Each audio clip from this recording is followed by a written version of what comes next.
Welcome to day 21 of home workout series. Previous వీడియోలో మనం chest, shoulder and ఏదైనా arms group train చేసాం కదా. ఈ రోజు వచ్చేసి మన బ్యాక్, లెగ్స్ లేదా ఆర్మ్స్ గ్రూప్ ట్రైన్ చేయండి. ప్రీవియస్ వీడియోలో మనం మ్యాక్రోస్ ని ఎలా డివైడ్ చేసుకోవాలో చెప్పాను కదా. ఈ రోజు వచ్చేసి అదే మ్యాక్రోస్ ని ఏ ఫుడ్ సోర్సెస్ లో మనం తీసుకోవచ్చో చెప్తాను. జనరల్ గా మన ప్రోటీన్ సోర్స్ వచ్చేసి నాన్ వెజ్ వాళ్ళకైతే చికెన్, ఎగ్స్ ఇలా different types of non veg items ఉంటాయి, ఫిష్ అని. కానీ వెజిటేరియన్ వాళ్ళకి లో fat paneer, tofu, soya chunks లేదంటే గ్రీన్ పీస్, చెన్నా ఇలాంటివన్నీ వెజిటేరియన్ వాళ్ళకి ప్రోటీన్ సోర్స్ అనమాట. జనరల్ గా అందరూ మార్నింగ్ ఏం తింటారు? టిఫిన్స్ తింటారు, లేదంటే ఇడ్లీ, దోశ, వడ, పూరి ఇలాంటివన్నీ తింటారు కదా. సో ఆయిల్డ్ ఐటమ్స్ ని ఇక్కడ స్కిప్ చేయండి. ఒకవేళ మీరు డైలీ ఇడ్లీ, దోశ తినలేకుండా నేను బతకలేను అన్న వాళ్ళు మాత్రం క్వాంటిటీని తగ్గించుకోండి. ఒకవేళ సపోజ్ 6 ఇడ్లీ తినే పర్సన్ ఉన్నాడు, తను ఏం చేస్తాడంటే 2 ఇడ్లీ తినండి, తర్వాత ఎగ్స్ యాడ్ చేసుకోండి.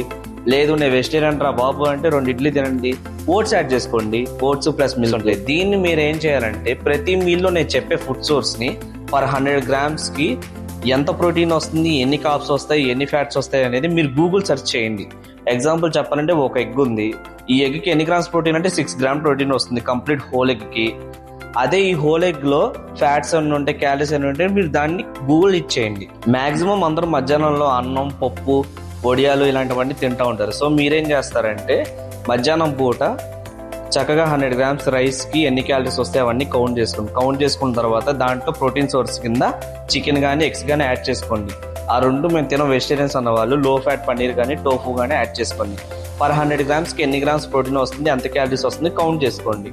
ఫైబర్ కింద క్యారెట్, బీట్రూట్, కీరా లేదంటే బ్రాకలీ ఇలాంటివన్నీ యాడ్ చేసుకోండి. పవర్ షైటర్స్ మాకు వద్దు అనుకున్న వాళ్ళు క్యారెట్, బీట్రూట్, కీరాతో అడ్జస్ట్ అయిపోండి. అండ్ కోట్ కొంచెం తినండి. మీరు వండే వంటలోనే కొంచెం నూనె తగ్గించి కర్రీస్ని ప్రిపేర్ చేసుకోండి. అండ్ నైట్ వచ్చేసి ఏదన్నా రోటీస్ తినొచ్చు, లేదంటే మీకు కావాల్సిన రైస్ తినొచ్చు, దాంట్లో మీకు కావాల్సిన కర్రీస్ తినొచ్చు. అండ్ దాంట్లో కొంచెం ప్రోటీన్ సోర్స్ అనేది యాడ్ చేసుకోండి. యాడ్ చేసుకున్న తర్వాత దాంట్లోనే ఫైబర్ కంటెంట్ కూడా యాడ్ చేసుకోండి. ఇలా యాడ్ చేసుకున్న తర్వాత మార్నింగ్ నుంచి మధ్యాహ్నం లోపు మేము రోజుకి 4-5 సార్లు తినేవాళ్ళం ఉన్నామంటే మార్నింగ్ టైంలో మీరు ఏమేమి చేస్తారంటే డ్రింక్స్, మజ్జిగ లాంటివి లేదంటే డ్రై ఫ్రూట్స్, ఆల్మండ్స్, వాల్నట్స్ అలాంటివి కూడా తినండి. అండ్ ఈ మధ్యాహ్నం నుంచి నైట్ డిన్నర్ చేసే లోపల ఆకలి వస్తుంది కదా, ఆ టైంలో కూడా మేము తినాలంటే ఫ్రూట్స్ తినండి చక్కగా. లేదు అంటే నట్స్ అండ్ సీడ్స్ మనకి అవైలబిలిటీలో ఉంటాయి, అవి తినండి.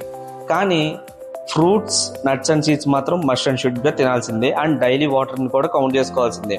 అండ్ ఇంకో ఇంపార్టెంట్ విషయం వచ్చేసి మీకు డైజెస్టివ్ ఇష్యూస్ ఉన్నాయి, గట్ ఇష్యూస్ ఉన్నాయి, మాకు గ్యాస్ట్రిక్ ప్రాబ్లమ్స్ ఉన్నాయి అనే వాళ్ళు సోయా చంక్స్ కానీ లేదంటే ఇలా చెన్నా కానీ ఇలాంటివి తినే ముందు ఆలోచించండి.